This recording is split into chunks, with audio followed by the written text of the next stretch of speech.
impression note. And on the Red Alliance, Quicksilver quickly firing 1, 2, 3 notes. Unfortunately, not quite finding the one they look for, but they grab one from the center line, get that scored as well.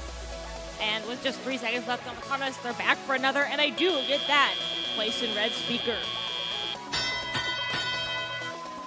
So Blue Alliance had several scored of their own, but it is Red that begins with a 10-point advantage. Quicksilver bringing another note over, this time to their amp, immediately hitting that competition button. Given that Blue has as well, that bonus will be activated. And on the Blue Alliance, Plus Ultra scoring a note in their speaker, but it looks like they are now facing some defense from the new and improved 4171. Back on Red, Quicksilver firing one in the speaker, bouncing out, but they are quickly back on their way home across field already.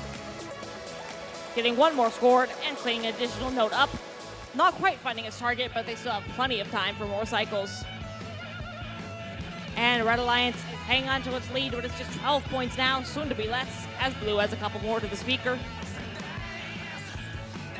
74-13, facing some hard hits from Red Robots as they try to make their way to the human player. But they do have a clear path now. Alliance partners MVRT joining them over by the source. However, all this time, Quicksilver has been steadily scoring for Red, enough to keep them with that 12-point advantage.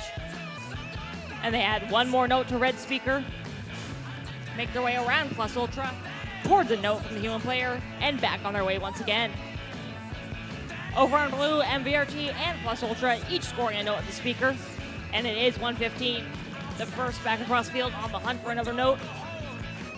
However, in that time, 604 has already scored again, and made their way towards their source.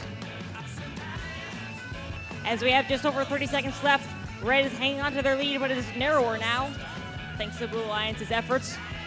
MVRT finding a path back to their speaker, scoring that note. It looks like their opponents, Quicksilver, have already set their sights on the stage. A near miss as MVRT makes their way to the source. But now we are into the end game with just 15 seconds left. Quicksilver is the first robot up in the air, on stage, and with a note scored in the trap for the Red Alliance. 10 seconds left, and it looks like 4171 may be trying to join them. Parked underneath the stage, 3 seconds left, and it looks like Blue will finish with one robot parked, Red with one and one on stage. Match 59-46. Red Alliance earning 3 ranking points, keeping 604 in rank number 2, and Blue Alliance earning 1 RPE.